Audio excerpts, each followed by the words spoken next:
மாணவர்கள் அனைவருக்கும் என் அன்பான வணக்கம். தொல்காப்பியம் சொல்லதிகாரத்தின் 8வது இயல் உரியியல். உரியியலில் உரிச்சொல்லின் பொது இலக்கணமாக தொல்காப்பியர் கூறிய செய்தியை சென்ற வகுப்பில் நாம் பார்த்தோம். அதாவது சொற்களின் 4 வகைகளுள் ஒன்றுதான் உரிச்சொல். அந்த உரிச்சொல்லின் சிறப்பிலக்கணத்தை விளக்கி சொல்லக்கூடிய பகுதிதான் உரியியல். உரியியல் என்பதற்கு பெயர் காரணம் கூறுகின்ற பொழுது செய்யுட்கு உரிமையுடைய சொல் ஆதலால் உரியியல் என்ற பெயர் உண்டாயிற்று என்று பலரும் அந்த இயலுக்கான பெயர் காரணத்தை கூறுகின்றனர். உரிச்சொல்லினுடைய பொதுவான இலக்கணத்தை உரியியலின் முதல் நூற்பாவில் தொல்காப்பியர் குறிப்பிடுகின்ற பொழுது இசை, குறிப்பு, பண்பு ஆகிய 3 அடிப்படையில் உரிச்சொல் தோற்றம் பெறும். அங்கனம் தோற்றம் பெறக்கூடிய உரிச்சொல் 2 இயல்புகளை உடையது. ஒன்று, ஒரு சொல் பல பொருட்கு உரிமை உடையதாக வரும். மற்றொன்று, பல சொல் ஒரு பொருட்கு உரிமை உடையதாக வரும் என்று உரிச்சொல்லினுடைய பொது இலக்கணத்தை தொல்காப்பியர் வரையறுத்து சொல்கின்றார். மேலும் இந்த உரிச்சொல்லினுடைய இயல்புகளாக இலக்கண அறிஞர்களும் மொழியியல் அறிஞர்களும் சொல்வது அடையாக வருவது, பெயர் போலியும் வினை போலியுமாக அமைவது உரிச்சொல். இந்த உரிச்சொல் தான் பிற்காலத்தில் நிகண்டு தோன்றுவதற்கும் அகராதியில் தோன்றுவதற்கும் அடிகோலியது என்று உரிச்சொல்லினுடைய இயல்புகளை விளக்கிச் செல்வர். இத்தகைய இயல்புடைய உரிச்சொல்லில் வெளிப்படவாரா உரிச்சொற்கள் குறித்து சிறப்பிலக்கணத்தை தொல்காப்பியர் உரியியலில் விளக்கிச் செல்கின்றார். உரிச்சொல்லினுடைய 2 இயல்புகள் பார்த்தோம் இல்லையா? ஒரு சொல் பல பொருட்கு உரிமையாக வரும், பல சொல் ஒரு பொருட்கு உரிமையாக வரும் என்று பார்த்தோம்ல. அங்கனம் வரக்கூடிய பொருள் வெளிப்படையாக தெரியாத உரிச்சொற்களை தொல்காப்பியர் தன்னுடைய கலைச்சொல்லில் கூறுகின்ற பொழுது வெளிப்படவாரா உரிச்சொல் என்று குறிப்பிடுகின்றார். உரியியலுடைய 2வது நூற்பாவில் அந்த கலைச்சொல்லை குறிப்பிட்டு காட்டுகின்றார். வெளிப்படவாரா உரிச்சொல் என்று சொல்கின்றார். இந்த வெளிப்படவாரா உரிச்சொற்களை பற்றி தான் தொல்காப்பியர் உரியியலில் சிறப்பிலக்கணமாக அமைத்து மிக விரிவாக பேசுகின்றார். அதனுடைய தோற்றுவாயாக இருக்கக்கூடியதான் உரியியலுடைய 2வது நூற்பா. அந்த நூற்பா தான் வெளிப்படு சொல்லே கிளத்தல் வேண்டா வெளிப்படவாரா உரிச்சொல் மேன. இந்த நூற்பாவிற்கான விளக்கம் என்ன? உரிச்சொற்களுள் இவ்வியலில் கூறப்படுவன இவை என உணர்த்துகின்றது. இந்த இயல்ல உரிச்சொற்கள் இவை இவை என்று பட்டியலிட்டு காட்டுவதுதான் இந்த இயலினுடைய நோக்கமாக அமைகிறது என்பதை நூற்பா எண் 2ல் தொல்காப்பியர் சுட்டிக்காட்டுகின்றார். அது பற்றி சொல்லக்கூடிய நூற்பாதான் வெளிப்படு சொல்லை கிளத்தல் வேண்டாம் வெளிப்படவாரா உரிச்சொல் மேன.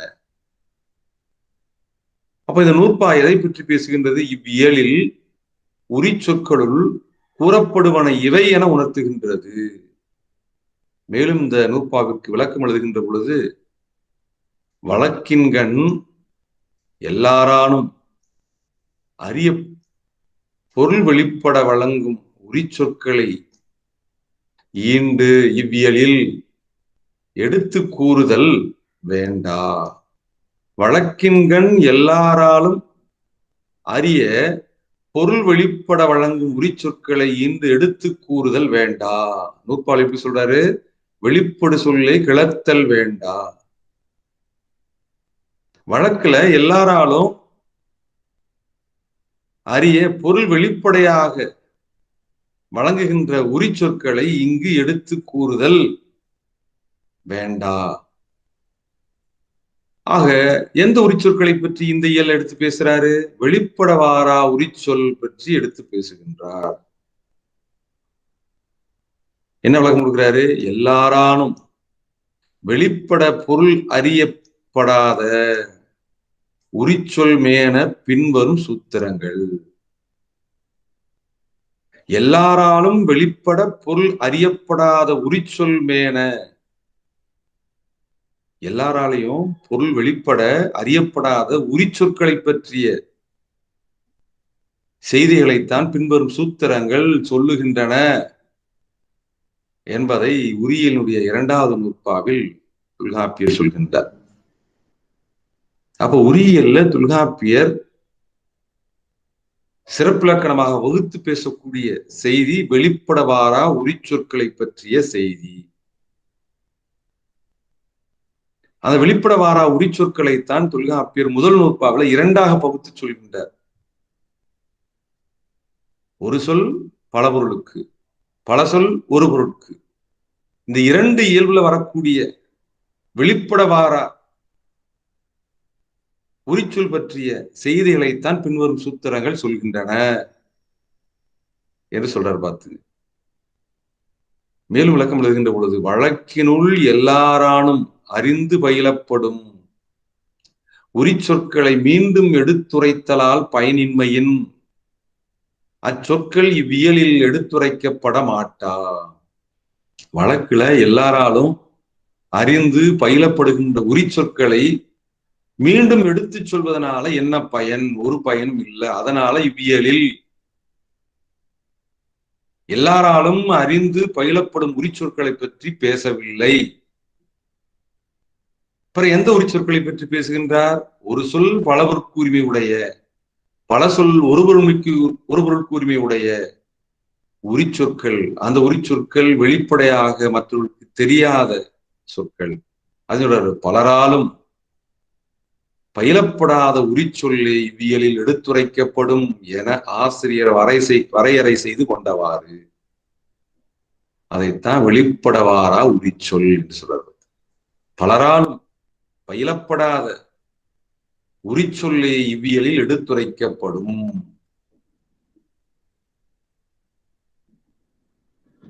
மேல என்பது மேன என திரிந்து நின்றது. பொருள் வெளிப்பட வாரா உரிச்சொற்களை பின்வரும் நூற்பாக்களில் ஆசிரியர் கிளந்தோதி விரிக்கின்றார். அப்ப நூற்பாயின் 3 தொடக்கமாக தொல்காப்பியர் சிறப்பிலக்கணமாக வகுத்து சொல்லக்கூடியது வெளிப்பட வாரா உரிச்சொற்களை பற்றிய செய்திகள். அவ வெளிப்பட வாரா உரிச்சொற்கள், அதாவது பலராலும் பயிலப்படாத உரிச்சொல். பலராலும் பயிலப்படாத உரிச்சொல் என்ன அர்த்தம்? எல்லாராலும் அறிந்து கொள்ளப்படாத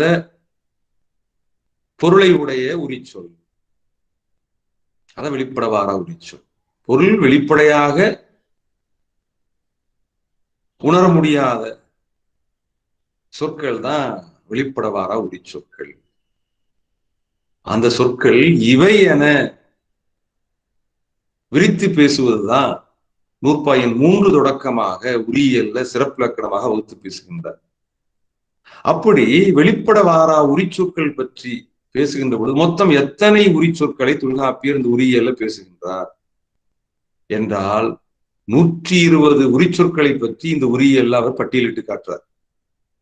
அந்த 120 உரிச்சொற்களுக்குமான பொருண்மையும் சுட்டி காட்டுகின்றார்.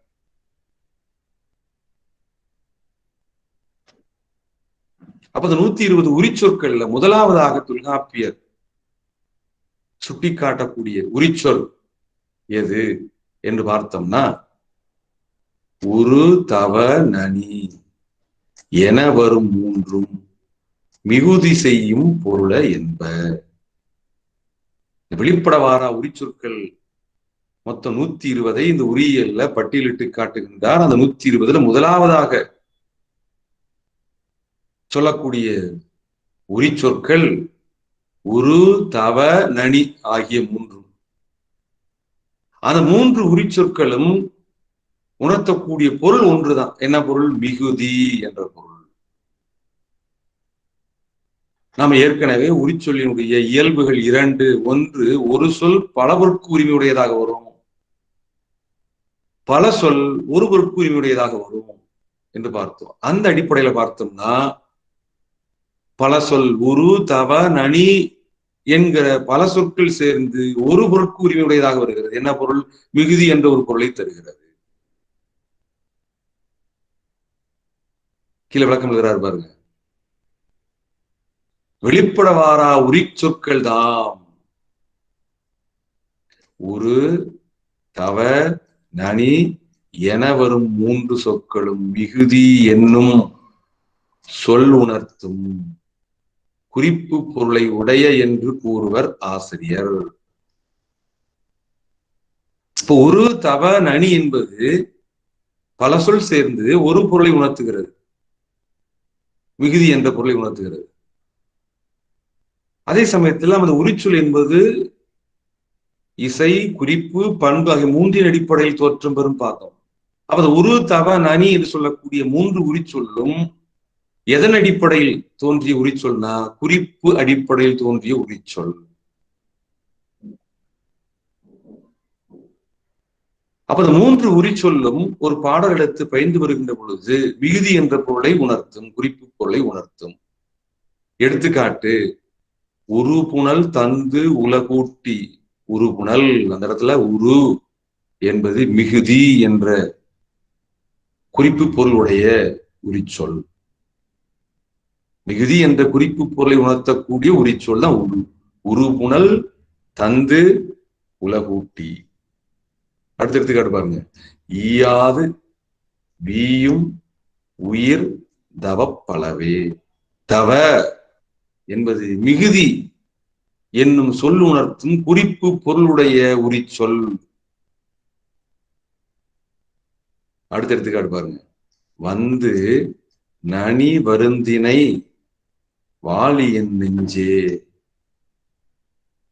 நனி வருந்தினை, நனி என்பது மிகுதி என்னும் சொல் உணர்த்தும் குறிப்பு பொருளுடைய உரிச்சொல்.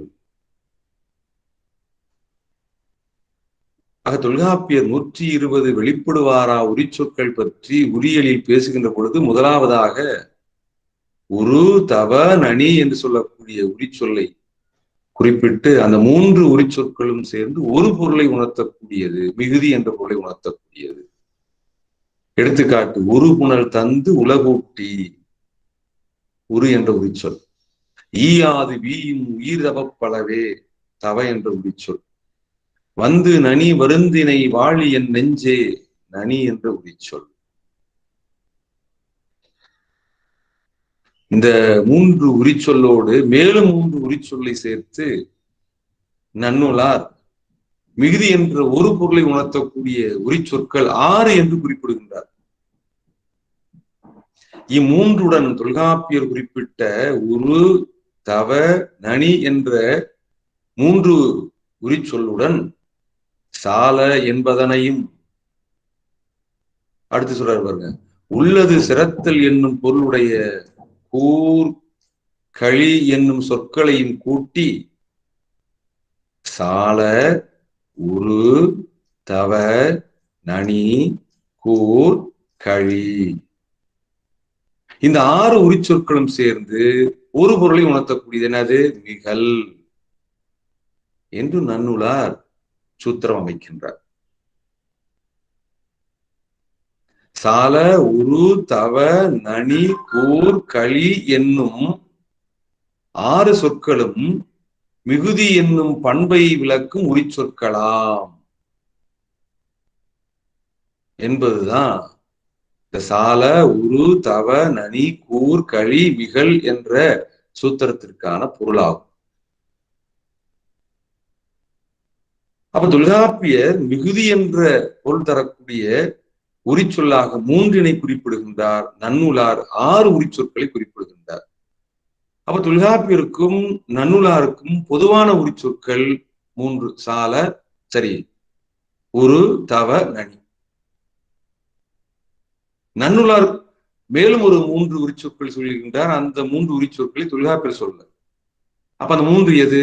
சால, கூர், கழி என்று சொல்லக்கூடிய இந்த ஒப்பீட்டுத்தன்மை நீங்க நினைவில் வைத்துக் கொள்ளணும். ஆக இப்படியாக தொல்காப்பியர் வெளிப்படுவாரா உரிச்சொற்களை இந்த உரியல்ல இவை இவை இவை என்று பட்டியலிட்டு அந்த வெளிப்படுவாரா உரிச்சொற்களுடைய பொறுமையும் சுட்டி காட்டுகின்றார். அப்ப முதல்ல அவர் சுட்டிக்காட்டக்கூடிய உரிச்சொற்களாக உரு, தவ, நனி என்பதை பார்த்தா அந்த 3 உரிச்சொற்களும் மிகுதி என்ற பொருள் செய்யக்கூடியது என்று பார்த்தோம். அடுத்து அவர் சொல்லக்கூடியது உரு உட்கு ஆகும், புரை உயர்வு ஆகும். உரு என்ற உரிச்சொல்லானது உட்கு என்ற பொருண்மை உணர்த்தும், புரை என்ற உரிச்சொல்லானது உயர்வு என்ற பொருண்மை உணர்த்தும் என்று சொல்றார். பார்த்து அப்ப உரு என்ற ஒரு உரிச்சொல்ல சொல்றாரு, புரை என்ற ஒரு உரிச்சொல் சொல்றாரு. பார்த்து அப்ப இதுவரையும் பார்த்தோம்னா நாம தொல்காப்பிய நூற்பா 3லையும் 4லையும் சேர்த்து பார்த்தோம்னா 5 உரிச்சொற்களை சொல்லியிருக்காரு. உரு, தவ, நனி என்ற 3 உரிச்சொற்கள். அந்த 3ம் சேர்ந்து ஒரு பொருள் தரக்கூடியது மிகுதி என்ற பொருள். அடுத்து 4வது சொல்லக்கூடிய உரிச்சொல் உரு, அது உட்கு என்ற பொருண்மை உணர்த்தக்கூடியது. 5வது சொல்லக்கூடிய உரிச்சொல் புரை என்பது அது உணர்த்தக்கூடிய பொருண்மை உயர்வு. எடுத்துக்காட்டு பாருங்க. உருகெழு கடவுள். அடுத்து புரையமன்ற புரையோர் கேண்மை. உருவும் புரையும் முறையே உட்கும் உயர்வும் உணர்த்தின. உட்கு என்றால் அச்சம் என்று பொருள். உருகெழு கடவுள், உரு என்ற உரிச்சொல்லானது உட்கு என்ற பொருண்மை உணர்த்தக்கூடியது. உட்கு என்றால் அச்சம் என்ற பொருண்மை. புரையமன்ற புரையோர் கேண்மை.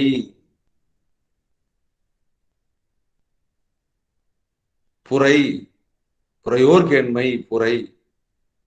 இங்க புரை என்று சொல்லக்கூடியது உரிச்சொல், அது உணர்த்தக்கூடிய பொருள் உயர்வு. கேண்மைன நட்பு, உயர்ந்தோர் நட்பு, உயர்வான நட்பு என்று பொருள் சொல்லக்கூடியது.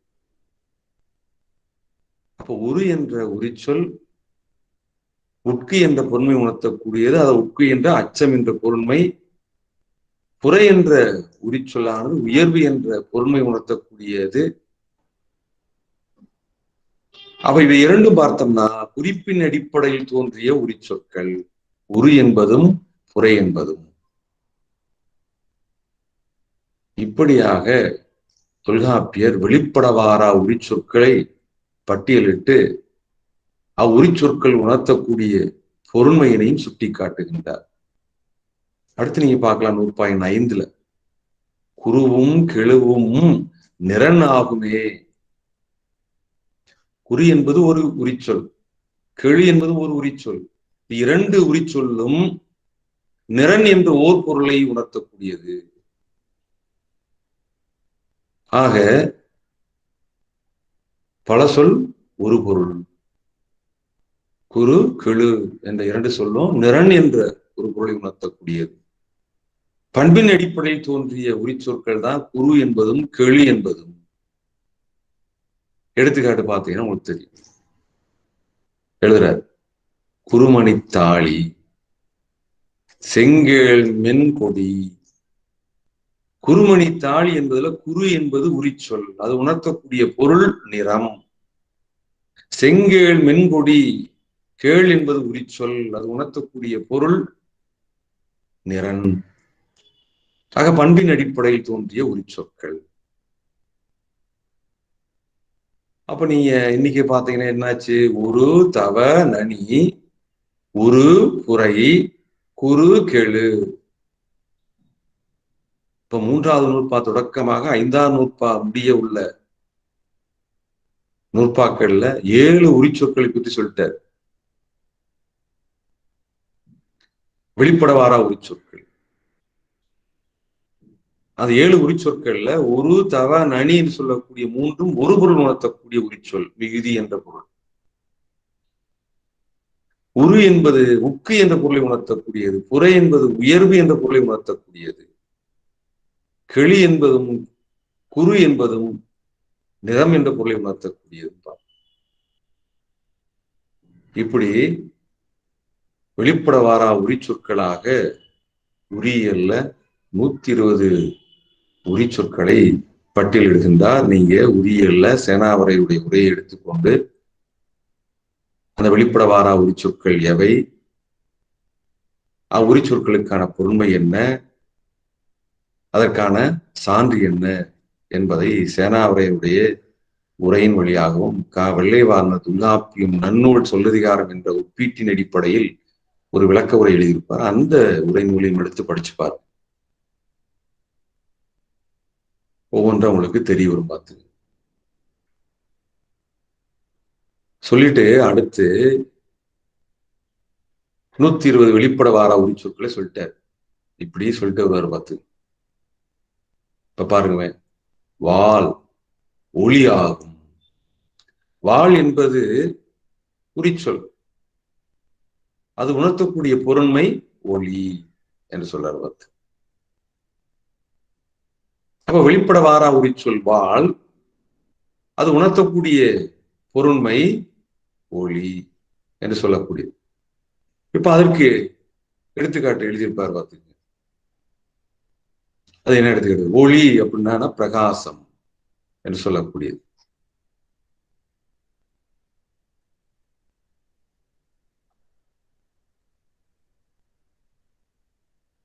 அதாவது ஒரு எடுத்துக்காட்டுங்க கொடுத்திருப்பான். ஒரு நிமிடம். வாள் ஒளி அப்படின்னு சொல்லு. அதாவது வாழ்நுதல் நீங்க கேள்விப்பட்டிருப்பீங்க. சங்க இலக்கியங்கள்ல இந்த சொல் அதிகமாக வரும். பார்த்து வாழ்நுதல். இப்ப வாழ்நுதல்னா என்ன என்று பார்க்கின்ற பொழுது ஒரே நிமிஷம். வாழ் என்று சொல்லக்கூடியது 69 பார்த்தோம்னா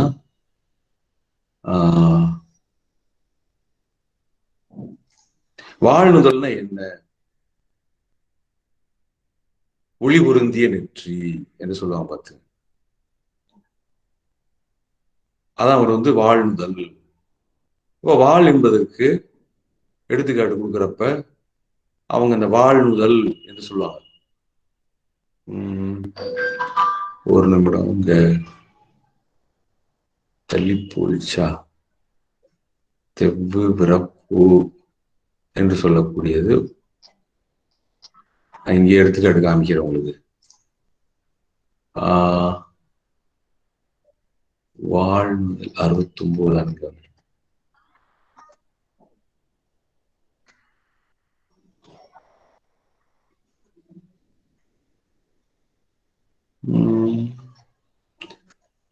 வாழ் பொற்பு. ஒரு நிமிடம். தட கய போகல் கதல் பூர்ப்பு மழை. இப்ப வாழ் அப்படின்னு சொல்லக்கூடியதற்கு விளக்கம் கொடுக்குறப்ப ஒளி அப்படின்னு சொல்லுவாங்க. பார்த்துங்க, உங்களுக்கு எடுத்துக்காட்டுல வாழ்நுதல் என்று பார்த்து வாழ்நுதல், நுதல்னா நெற்றி, ஒளி பொருந்திய நெற்றி என்று சொல்லுவாங்க. பார்த்து இப்ப வாழ் என்பது வெளிப்பட வாரா ஒளி சொல், அது உணர்த்தக்கூடிய பொருண்மை ஒளி. எடுத்துக்காட்டு வாழ்நுதல், ஒளி பொருந்திய நெற்றி என்ற அடிப்படையில் வரும். பார்த்துங்க, இப்ப இது மாதிரி 120 வெளிப்பட வாரா உரி சொற்கள் அது உணர்த்தக்கூடிய பொருண்மையை உணர்த்துகின்றார். பார்த்துங்க சொல்லிட்டு இந்த ஏருள் வழி ஆகும். ஏருள் என்பது வெளிப்பட வாரா உரி சொல், அது உணர்த்தக்கூடிய பொருள் வழி என்று சொல்லக்கூடியது. பாருங்க,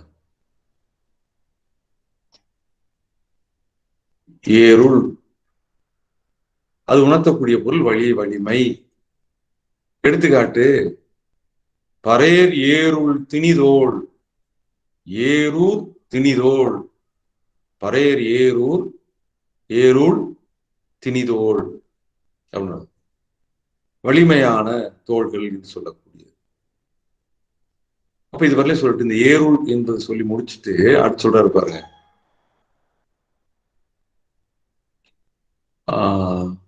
இங்க கொடுத்திருப்பாரு மாதிரி. அப்ப இந்த ஏருள் என்று சொல்லக்கூடியது வரை 120 வெளிப்பட வாரா உரிச்சொற்களை பற்றி தொல்காப்பியர் விளக்கி பேசுகின்றார். அதுல இந்த கடி என்று சொல்லக்கூடியது முக்கியமானது ஒரு பகுதி பாருங்க. கடியின் கிளவி வரைவே, கூர்மை, காப்பே, புதுமை, விரைவே, விளக்கம், மிகுதி, சிறப்பே, அச்சம், முன் தேற்று, ஆயீர் ஐந்தும் மெய்பட தோன்றும் பொருட்டு ஆகுமே சொல்ற. இது ஒரு சொல் பலபொருள். அப்ப கடி என்பது வெளிப்பட வாரா உரிச்சொல். அது உணர்த்தக்கூடிய பொருண்மை 10, ஆயீர் ஐந்தும் 10, வரைவு, கூர்மை, காப்பு, புதுமை, விரைவு, விளக்கம், மிகுதி, சிறப்பு, அச்சம், முன் தேற்று என்று 10 பொருளை உணர்த்தக்கூடியதுதான் இந்த கடி என்ற உரிச்சொல். இப்படி இந்த ஏருள் என்பது முடிய 120 வெளிப்படுவாரா உரிச்சொற்களை சொல்லி அந்த உரிச்சொல் ஒவ்வொன்றுக்குமான பொருண்மையும் உரியல்ல சிறப்பிலக்கணமாக வகுத்து பேசியுள்ளார். சொல்லிட்டு அடுத்து சொல்றாரு பார்த்துங்க, மெய்வர கிளந்த உரிச்சொல் எல்லாம் முன்னும் பின்னும் வருபவை நாடி ஒத்த மொழியான் புணர்ந்தனர் உணர்த்தல் தத்தம் மரபின் தோன்றுமன் பொருளே என்று சொல்றார். அது விளக்கம் பாருங்களேன்.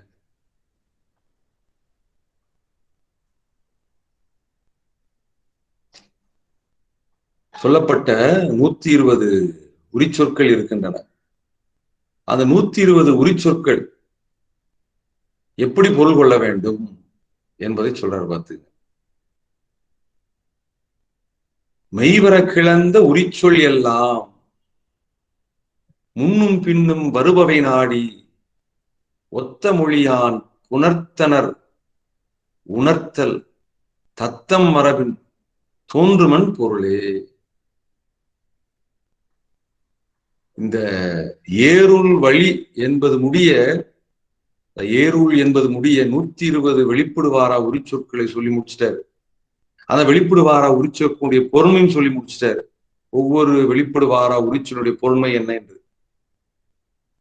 சொல்லி முடிச்சதுக்கு அப்புறம் ஒரு நூற்பா அமைக்கிறாரு. அந்த நூற்பா உரிச்சொற்கள் எல்லாமே இந்த வெளிப்படுவாரா உரிச்சொற்கள் எல்லாவற்றுக்குமான புறநடையாக அமைந்து நூற்பா.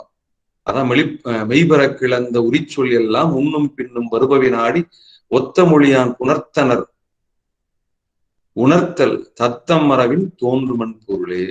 இவ்வியலில் கூறப்பட்ட உரிச்சொற்கள் எல்லாம் புறநடை கூறுகின்றது இந்த நூற்பா. எப்படி புறநடை கூறுகின்றது சொல்றார் பார்த்துங்க. ஒரு சொல் பல பொருட்கும் பல சொல் ஒரு பொருட்கும் உரியவாய் வரும் உரிச்சொற்களால் ஒரு பொருளை வரைந்து உணர்த்துங்கால். ஒரு சொல் பல பொருட்கும், ஒரு சொல் பல பொருள் உணர்த்துகிறது. கடி என்றது சொல்லக்கூடிய ஒரு சொல்லான பல பொருள் உணர்த்துகிறது, 10 விதமான பொருளை உணர்த்துகிறது. ஒரு சொல் பல பொருட்கும் பல சொல் ஒரு பொருட்கும், குரு தவ நனி என்று சொல்லக்கூடிய பல சொல் ஒரு பொருள் மிகுதி என்ற ஒரு பொருளை உணர்த்துகிறது. ஆக ஒரு சொல் பல பொருட்கும் பல சொல் ஒரு பொருட்கும் உரியவாய் வரும் உரிச்சொற்களால், அத்தகைய உரிச்சொற்களால் ஒரு பொருளை வரைந்து உணர்த்துங்கால், ஒரு பொருளை வரைந்து சொல்கின்ற பொழுது, வரையறுத்து சொல்கின்ற பொழுது அவற்றின் முன்னும் பின்னும் வருகின்ற சொற்களை நாடி வரலாற்று முறைமையால் அப்பொருள் உணர்த்துக என்பதாம். ஒரு வெளிப்படுவாரா உரிச்சொல் இருக்கு. அந்த வெளிப்படுவாரா உரிச்சொற்கு முன்னையும் பின்னையும் வருகின்ற சொற்களை வைத்து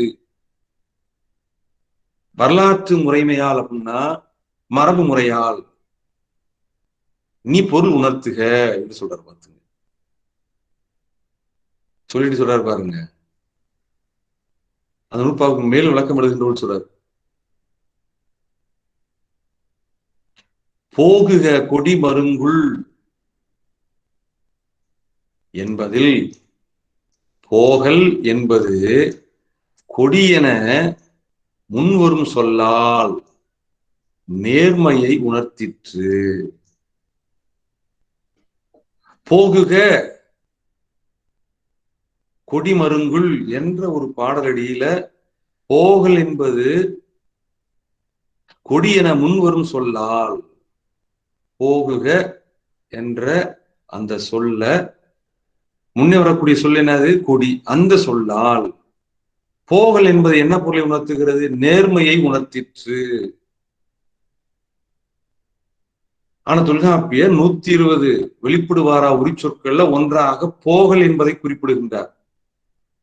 குறிப்பிட்டு அந்த உரிச்சொல்லுடைய பொருமை ஒன்றை குறிப்பிடுகின்றார். என்ன பாருங்க,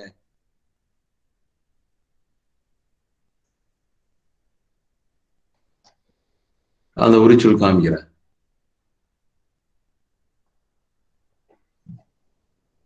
அவர் சொல்லக்கூடிய அந்த பொருண்மையிலிருந்து இந்த இடத்துல பொருண்மை வேறுபட்டு வந்திருக்கிறது. இங்க பாருங்க, உரியல்ல நூற்பாயின் 19ல இது நச்சினார்க்கினியருடைய உரையை அடிப்படையாக வைத்துக் கொண்டு அமைந்த நூற்பா அமைப்பு முறை. பாருங்க, சேனாவரையர்னா அது 20வது நூற்பா 21வது நூற்பா வரும். பாருங்க, வார்தல் போகல் ஒழுகல் மூன்றும் நேர்வும் நெடுமையும் செய்யும் பொருள. இந்த வார்தல் போகல் ஒழுகல் என்று சொல்லக்கூடிய இந்த 3 வெளிப்படுவாரா உரிச்சொல்லும் நேர்வு என்ற பொருளையும் நெடுமை என்ற பொருளையும் உணர்த்தக்கூடியது. அப்ப போகல் என்பது நேர்வு என்ற பொருளை உணர்த்தக்கூடியது, நெடுமை என்ற பொருளை உணர்த்தக்கூடியது.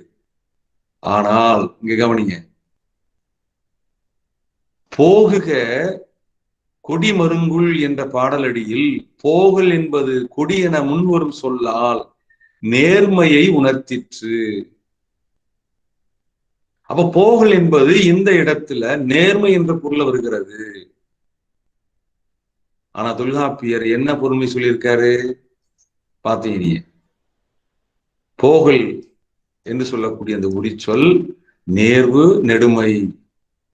ஆனா இந்த பாடலடியில பாருங்க, போகுக கொடிமருங்குள் என்று சொல்லக்கூடிய பாடலடியில் போகல் என்ற உரிச்சொல்லானது நேர்மை என்ற பொருள்ல வந்திருக்கிறது. ஏன்னா போகல் என்பது கொடி என முன் வரும் சொல்லால் நேர்மை என்ற பொருளை உணர்த்திற்று. அதைத்தான் இந்த நூற்பாளர் சொல்றாரு. மெய்வர கிளந்த உரிச்சொல் எல்லாம், நான் 120 உரிச்சொற்கள் என்று வெளிப்பட வார உரிச்சொற்களை பட்டியலிட்டு காட்டி அதனுடைய பொறுமை சொல்லியிருக்கேன் இல்லையா? அதுதான் பொறுமை நீங்க நினைச்சிட்டு இருக்காதீங்க. முன்னும் பின்னும் வருபவை நாடி, நான் சொல்ல அந்த வெளிப்பட வாரா உரிச்சொற்கள் 120 இருக்குல்ல, அதற்கு முன்னையும் பின்னையும் வரக்கூடிய சொற்களை ஆராய்ந்து பார்த்து ஒத்த மொழியால் உணர்த்தனர் உணர்த்தல் தத்தம் மரபின் தோன்றுமன் பொருளே. ஆராய்ந்து பார்த்து அந்த உரிச்சொல் வேறொரு பொருளை உணர்த்தினால் அதை நீங்க மரபின் அடிப்படையில பொருளை விளங்கிக் கொள்ளலாம் என்று சொல்றார். பார்த்து அதற்குத்தான் வள்ளியவாளர் காட்டக்கூடிய எடுத்துக்காட்டுதான் போகுக கொடி மருங்குள் என்பதில் போகல் என்பது கொடி என முன்வரும் சொல்லால் நேர்மையை உணர்த்திற்று என்று சொல்றார். பார்த்து அடுத்தது பாருங்க, திரிகாய் விடத்தரோடு கார் உடை போகி என்பதில் போகல் என்பது அதனை அடுத்துள்ள உடை, அதாவது உடைனா மரம் என்னும் சொல்லால் நெடுமையை உணர்த்தியது. போகல் என்று சொல்லக்கூடிய சொல்லுக்கு தொல்காப்பியர் சொல்லக்கூடிய பொருண்மை என்ன? நெடுமை வந்துருச்சா? அப்ப கவனிய, திரிகாய் விடத்தரோடு கார் உடை போகி என்ற பாடலடியில போகல் என்பது அதனை அடுத்து உள்ள உடை என்னும் சொல்லால் நெடுமையை உணர்த்தி நிற்கிறது. தொல்காப்பியர் சொல்லக்கூடிய பொருள் இருக்கு. ஆனால் போகு கொடி மருங்குள் என்ற பாடலடியில போகல் என்பது கொடி என முன்வரும் சொல்லால் நேர்மை உணர்த்திற்று. அப்ப அது நேர்மை நான் சொல்லல என்பதற்காக நீ விட்டுற வேணா, நேர்மை என்ற பொருள் எடுத்துக்கங்க என்று சொல்றாரு. பார்த்துங்க, அதான் சொல்றாரு பாருங்க நூற்பாவில, மெய்பரந்த கிளந்து உரிச்சொல் எல்லாம் முன்னும் பின்னும் வருபவை நாடி ஒத்த மொழியால் புணர்த்தனர் உணர்த்தல் தத்தம் மரபின் தோன்றும் மண் பொருளே. அது என்ன பொருளை வருது எடுத்துக்க அப்படின்றாரு. பார்த்துங்க, அதான் புறநடை உரிச்சொல்லுக்கு வெளிப்படவாரா உரிச்சொல்லுக்கான புறநடை சொல்றாரு. அடுத்து இன்னொரு எடுத்துக்காட்டு கொடுக்குறாரு பாருங்க. உருகால் என்பதில் உரு என்னும் உரிச்சொல் அடுத்துள்ள கால் என்னும் சொல்லால் மிகுதி பொருள் உணர்த்தியது. உருகால், உரு என்பது மிகுதி, அடுத்து வரக்கூடிய சொல்லால மிகுதி என்ற பொருளை உணர்த்தியது. தொல்காப்பியர் அதான் சொல்றாரு. அடுத்து சொல்றாரு பாருங்க. அணங்கிய செல்லல் என்பதில் செல்லல் என்பது அணங்கிய என்னும் சொல்லால் இன்னாமையை உணர்த்திற்று. அப்ப செல்லல் என்பது வெளிப்படவாரா உரிச்சொல். அதற்கு என்ன பொருண்மை தொல்காப்பியர் சொல்ல வராரு பாருங்க. செல்லல் இன்னல் இன்னாமையே.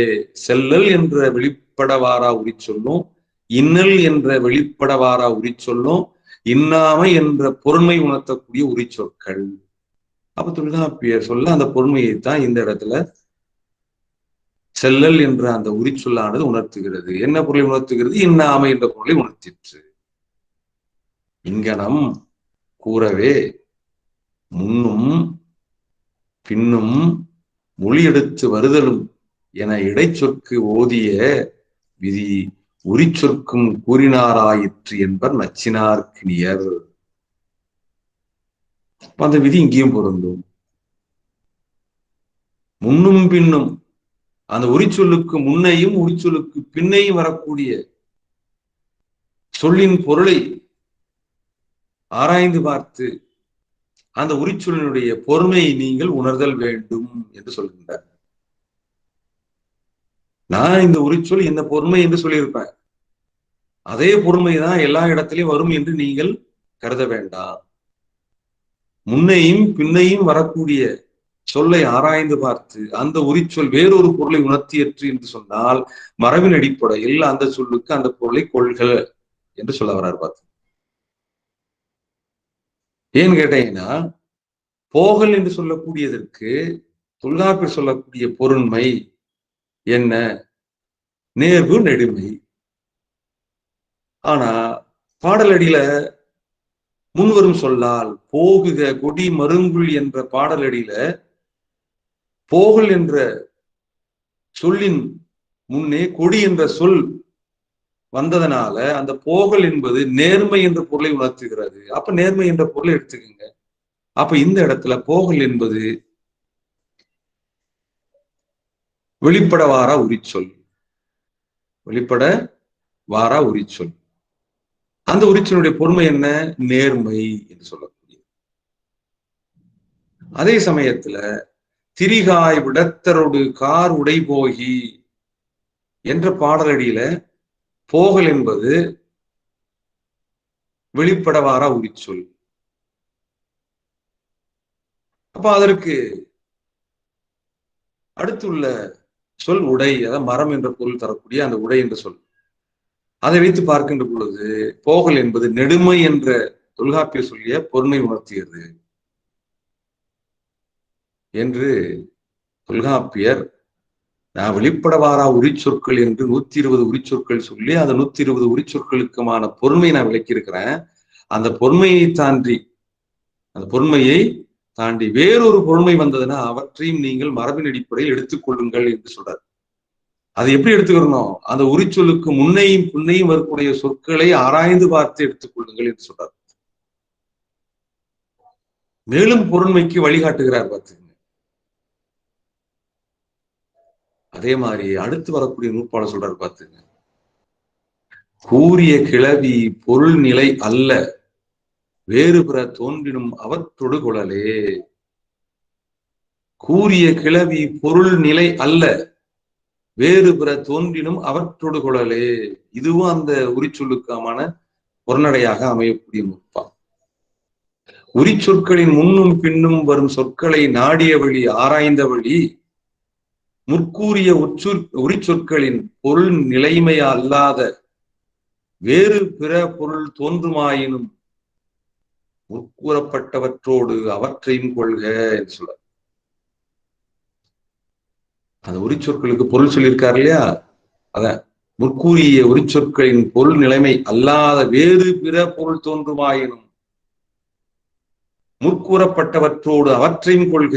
மேலே சொல்லப்பட்ட நூற்பால் என்ன சொல்லியிருக்க அதை சேர்த்துங்க. முற்கூறப்பட்டன உதாரணத்திற்கு கடி என்று சொல்லக்கூடிய சொல் 10 விதமான பொருளை உணர்த்தும் என்று பார்த்தோம். மேலும் 2 பொருளை சொல்லாரு தொல்காப்பியர். 12 விதமான பொருளை உணர்த்தும் என்று கடி என்று சொல்லக்கூடிய உரிச்சொல். அந்த பொருளை தாண்டி வேறொரு பொருள் வந்தாலும் எடுத்துக்குங்க அப்படின்றாரு பார்த்துங்க. கடி நாரும் பூந்துணர் என்று ஒரு பாடலடி உண்டு. என்ற வழி கடி என்பது நாரும் என்ற சொல்லின் சார்பால் முற்கூறப்பட்ட பொருள் பயவாது. அந்த கடி என்று சொல்லக்கூடிய சொல் உணர்த்தக்கூடிய பொருளாக பொருண்மையாக தொல்காப்பியர் பட்டியலிட்டு காமிச்சிருக்காரு. என்னென்ன அது சொல்லியிருக்காரு? 1010 விதமான பொருள் சொல்லியிருக்காரு. அதோட மேலும் 2 பொருள் சொல்றாரு. ஐயமும் கரிப்பும் ஆகலும் உரித்தே. இந்த 10ஓட ஐய பொருளை உணர்த்தியும் கரிப்பு பொருளையும் உணர்த்தும். எது? இந்த கடி என்ற ஓர் உரிச்சொல். இப்ப கடி என்ற ஒரு உரிச்சொல்லானது 10+2 12 விதமான பொருண்மையை உணர்த்தக்கூடிய உரிச்சொல். இந்த 12 விதமான பொருண்மையை தவிர்த்து மேலும் ஒரு பொருண்மை உணர்த்ததுன்னா அதையும் எடுத்துக்கங்க அப்படின்றாரு பார்த்துங்க. அது பற்றி பேசக்கூடிய நூற்பாதான் கூறிய கிளவி பொருள்நிலை அல்ல, வேறு பிற தோன்றினும். அந்த கடி என்ற உரிச்சொல் உணர்த்தக்கூடிய பொருண்மை 12 தவிர்த்து வேறு பிற தோன்றினும் அவற்றோடு கொள்ளலை, அவற்றையும் எடுத்துக்குங்க என்றார் பார்த்துங்க. அதுக்குத்தான் வெள்ளைவாரன் எடுத்துக்காட்டக்கூடிய எடுத்துக்காட்டு கடி நாரும் பூந்துணர் என்ற வழி. கடி என்பது நாரும் என்ற சொல்லின் சார்பால் முற்கூறப்பட்ட பொருள் பயவாது. அந்த கடி என்று சொல்லக்கூடிய சொல்லுக்கு தொல்காப்பியர் சொல்லிய 12 விதமான பொருண்மையை தாண்டி அந்த 12 விதமான பொருண்மையும் இது உணர்த்தவில்லை, நாரும் என்ற சொல்லின் சார்பால். அப்ப என்ன பொருளை உணர்த்துகிறது? நறுமணம் என்ற பொருள் தந்தது. அப்ப நறுமணம் என்ற பொறுமையும் நீ சேர்த்துக்குங்க, 12ஓட இதையும் சேர்த்துக்குங்க என்று சொல்றாரு பார்த்து. அது நீ உங்களுடைய பார்வை. அவரு பார்வையில கடி என்ற உரிச்சொல் உணர்த்தக்கூடிய பொறுமையாக 10+2 கொடுக்கிறார் பார்த்துங்க. 12 விதமான பொறுமை உணர்த்தக்கூடிய, அதையும் தாண்டி அந்த கடி என்ற உரிச்சொல்லானது உணர்த்தக்கூடிய பொறுமை வேறு இருந்தாலும் அவற்றையும் கொள்க என்று சொல்றாரு பார்த்து. அதே மாதிரி மரம் புரைப்பட்டது என்பொழி. புரைப்பட்டது என்பது உயர்வு பொருள் தாராது. ஏன்னு கேட்டீங்கன்னா, புரை என்பதை ஒரு உரிச்சொல்லாக குறிப்பிடுகின்றார். நம்ம பார்த்தோம், புரை என்பதை ஒரு உரிச்சொல்லாக குறிப்பிடுகின்றார்.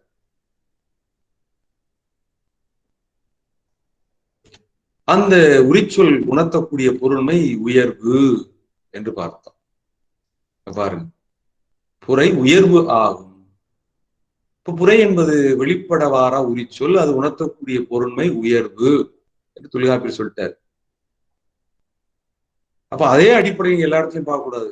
அந்த இடத்துல முன்னும் பின்னும் வரக்கூடிய சொற்களை ஆராய்ந்து பார்த்து என்ன பொருள் உணர்த்த வருகிறதா எடுத்துக்கலாம் நீங்க என்று சொல்றாரு பார்த்து. எடுத்துக்காட்டு பாருங்க. மரம் குறைபட்டது என்புலி. குறைபட்டது என்பது உயர்வு, அதாவது உயர்வு பொருள் தாராது, பொந்துபட்டது என்ற பொருள் தந்தது. அங்கு உயர்வு இல்ல, பொந்து என்ற பொருளை தருகிறது. இவ்வாறே இங்கு கூறிய உரிச்சொற்கள் கூறப்படாத வேறு பொருளும் தருதலை இடம் நோக்கி உணர்ந்து கொள்க என்று தொல்காப்பியர் நூற்பாமிக்கிறார். எப்படி? கூறிய கிளவி பொருள் நிலை அல்ல, வேறு பிற தோன்றினும் அவற்றொடு குழலே என்று சொல்றார். அதனாலதான் தொல்காப்பியத்தை என்ன சொல்லுவாங்க? விளக்கமுறை இலக்கணம் என்று சொல்லுவாங்க. தொல்காப்பியம் என்பது விதி இலக்கண நூல் அல்ல, அது விளக்கமுறை இலக்கண நூல், டிஸ்கிரிப்டிவ் கிராமர் அப்படின்னு சொல்லுவாங்க.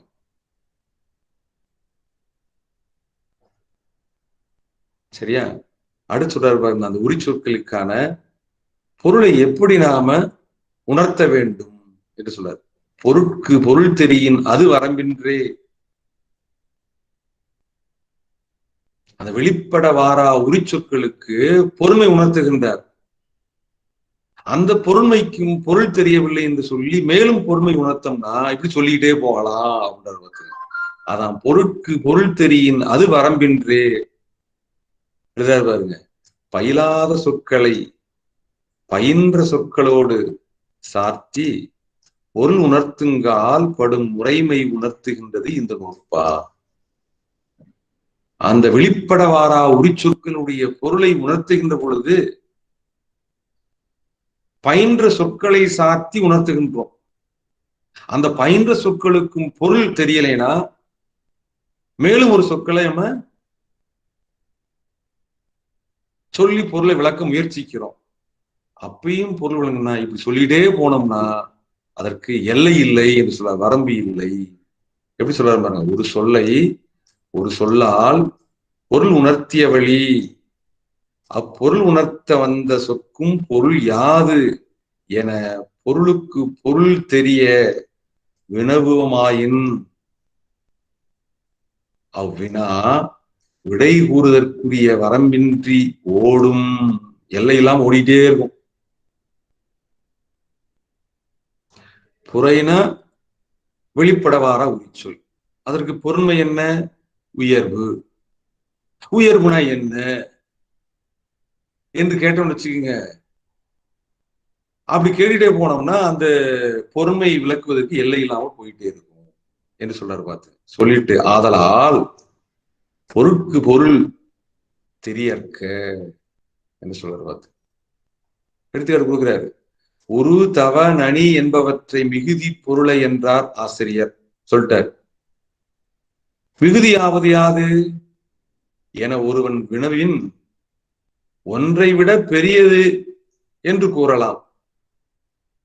அதனை கேட்டு அமையாது பெரிது எனப்படுவது யாது என அவன் மீண்டும் வினவினால் அவனுக்கு மேலும் மேலும் சொற்களால் பொருள் விளக்குதல் வரையறை இல்லாமல் போகும் என்பதாம். பொருட்கு பொருள் தெரியின் அது வரம்பின்று.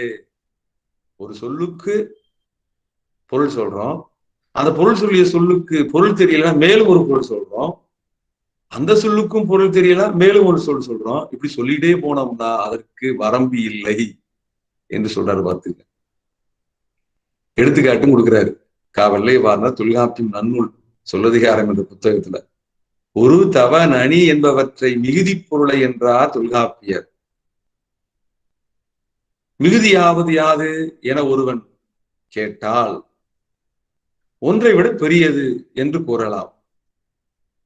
அதனை கேட்டு அமையாது பெரிது எனப்படுவது யாது என அவன் மீண்டும் வினவினால் அவனுக்கு மேலும் மேலும் சொற்களால் பொருள் விளக்குதல் வரையறை இல்லாமல் போய்கொண்டே இருக்கும் என்று சொல்றார். பார்த்து ஒரு சொற்கு ஒரு சொல்லாலும், அதான் ஒரு சொற்கு ஒரு சொல்லாலும் பல சொல்லாலும் பொருள் உணர்த்தினாலும் உணரும் உணர்வில்லாதானை, கவனிய, உணரும் உணர்வு இல்லாதானை உணர்த்துமாறு வரும் சூத்திரத்தால் கூறப்படும்.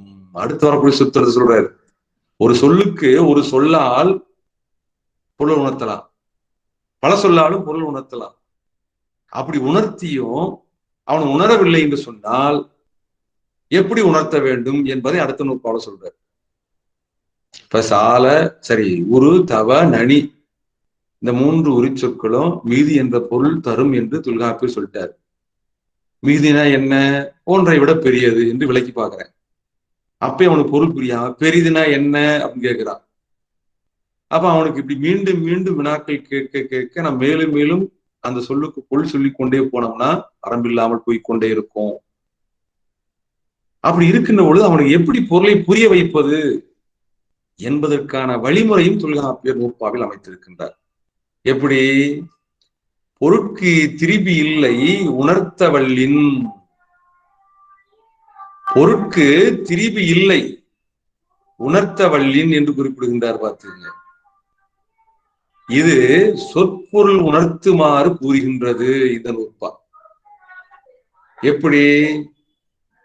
மாணாக்கர் உணருமாறு அறிந்து ஆசிரியன் உணர்த்த வல்லானாயின் இச்சொல் இப்பொருளினது என்று தான் கூறிய பொருட்கு திரிபி இல்லை. மாணாக்கர் உணருமாறு அறிந்து ஆசிரியன் உணர்த்த ஆற்றல் உடையவனா இருக்கணும்.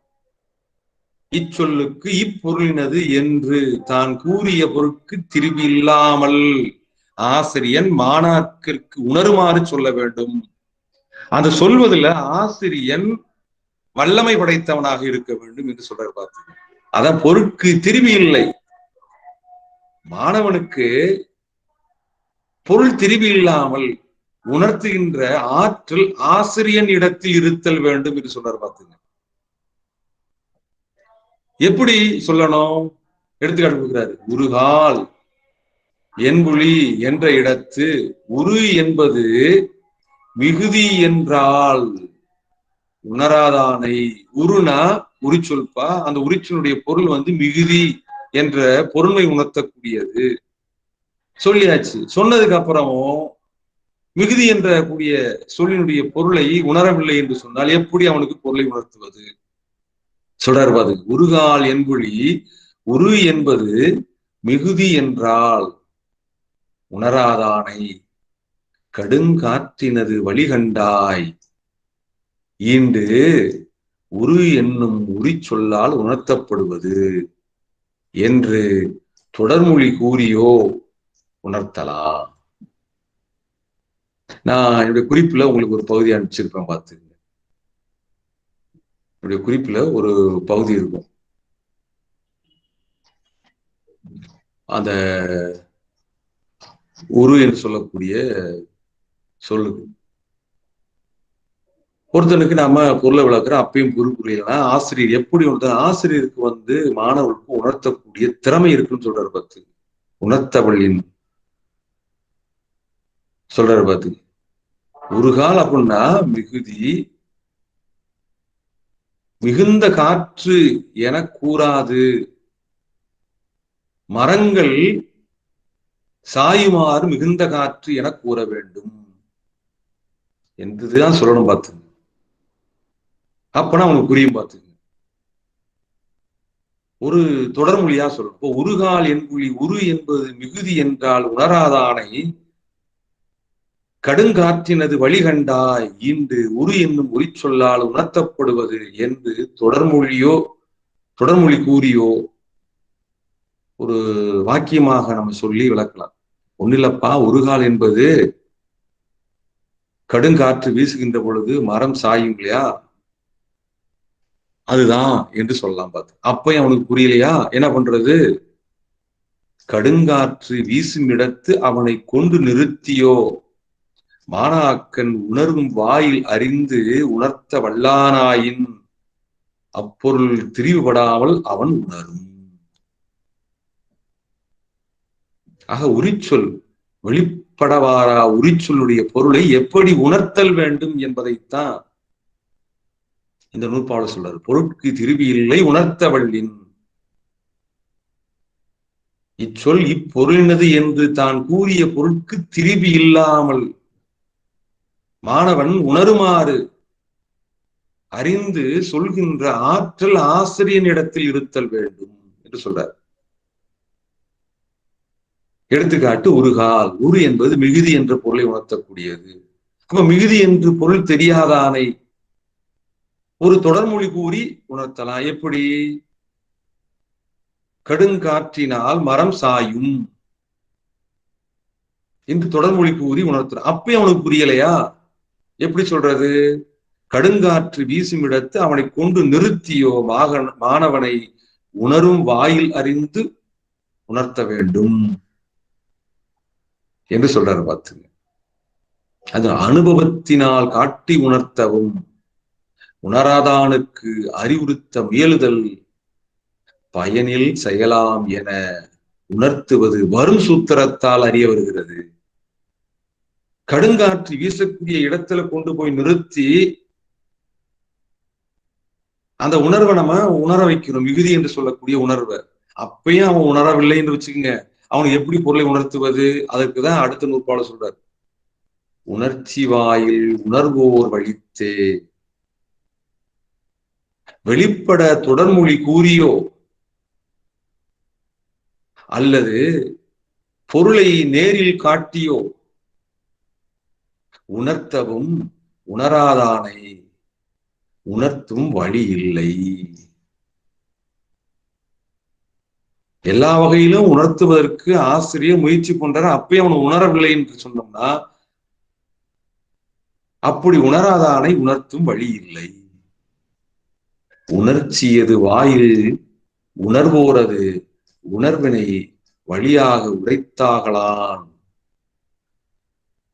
சொல்றார். உணர்ச்சி வாயில் உணர்வோர் வழித்து யாதானும் ஒரு வழியானும் உணரும் தன்மை ஒருவருக்கு இல்லையாயின் அவருக்கு உணர்த்துதல் பயனில் செயல் என்பதைத்தான் இந்த நூற்பாளர் சொல்றார். உணர்ச்சி வாயில் உணர்வோர் வழித்து, எந்த வகையில நாம உணர்த்தி பார்த்தாலும் ஒரு சொல்லினுடைய பொருளை அவன் உணரவில்லை என்று சொன்னால் அங்கன உணர்த்துதல் பயனில் செயலாம் என்று சொல்றார். சொல்லிட்டு அடுத்து சொல்றாரு, மொழிப்பொருள் காரணம் விழிப்ப தோன்றா. இந்த உரிச்சொல் உணர்த்தக்கூடிய பொருண்மைக்கு காரணத்தை நாம கண்டறிய முடியாது என்பதைத்தான் இந்த நூற்பாளர் சொல்றார். மொழிப்பொருள் காரணம் விழிப்ப தோன்றா. ஏன்னு கேட்டீங்கன்னா அது மரபின் அடிப்படையில தொன்முறையாக சொல்லப்பட்டு வருவது, அதுக்கு காரணம் கூற முடியாது. விழிப்ப தோன்றா சொல்றாரு. சொற்கள் காரணமுடையன என்பது கூறுகின்றது. உரு தவ முதலாயின சொற்களுக்கு மிகுதி முதலாயின பொருளாதல் வரலாற்று முறைமையால் கொள்வதல்லது. இது தொன்று தொட்டு மரபின் அடிப்படையில் கொள்வதே தவிர அவை அப்பொருளினை உடையவாதற்கு உரிய காரணம் விளங்க தோன்றா என்று சொல்றாரு. மொழிப்பொருள் காரணம் விழிப்ப தோன்றா. ஏன் மிகுதின்னு சொல்றோம்? ஏன் உயர்வுன்னு சொல்றோம்? ஏன் நிறம் சொல்றோம்? வரலாற்று முறைமையால் கொள்வது காரணம் விளங்க தோன்றா. அப்படி வரக்கூடியதான் வெளிப்படவாரா உரிச்சொற்கள் என்று தொல்காப்பியர் சொல்றாரு. பார்த்துங்க, சரியா? அதே சமயத்துல எழுத்து பிரிந்து இசைத்தல் இவன் இயல்பு இன்றே. அந்த உரிச்சொற்களுடைய இயல்புகளை ஒன்று சொல்றாரு. பார்த்து, எழுத்துக்கள் முதல் நிலையும் இறுதி நிலையுமாக பிரிந்து வேறு வேறு பொருள் உணர்த்துதல் உரிச்சொல்லாகிய இவ்விடத்து இயல்புடைத்து அன்று. இந்த உரிச்சொற்களை நம்ம பிரிச்சு பார்க்க கூடாது. பெயர் சொற்களை பிரிச்சு பார்க்கலாம். கண்ணன், கண் கூட்டலான்னு பிரிக்கலாம். வினை சொற்களை பிரிச்சு பார்க்கலாம். வந்தான், வா, இந்து, இத்து, இத்து, ஆண் பிரிக்கலாம். ஆனா உரிச்சொற்களை பிரிக்க முடியாது. உரை அதான் அதான் சொல்றாரு. பார்த்துங்க, எழுத்து பிரிந்து இசைத்தல் இவன் இயல்பு இன்றே. இவன் இவ்விடத்து. இந்த உரிச்சொல்லை, உரிச்சொல்லுடைய இயல்பு என்ன? அந்த எழுத்துக்களை பிரித்து பார்க்க கூடாது. அது உரிச்சொற்களுடைய இயல்பு என்று சொல்லி அந்த உரியியலை தொல்காப்பியர் நிறைவு செய்கின்றார். ஆக இன்றைய வகுப்புல நாம வெளிப்படவாரா உரிச்சொற்களாக தொல்காப்பியர் 120 உரிச்சொற்களை பட்டியலிட்டு காட்டியுள்ளார். அந்த 120 உரிச்சொற்களுக்குமான பொருண்மையும் தொல்காப்பியர் சுட்டிக்காட்டியுள்ளார். மேலும் உரிச்சொற்களுடைய புறநிலையாகவும் நாம் பார்த்தோம். ஆக இந்த வகுப்போடு தொல்காப்பியர் உரியியலில் கூறியுள்ள செய்திகள் நிறைவடைகின்றன. அடுத்த வகுப்பிலிருந்து நாம் தொல்காப்பியம் சொல்லதிகாரத்தின் 9வது இயல் எச்சவியல் குறித்து பார்க்கலாம். நன்றி, வணக்கம்.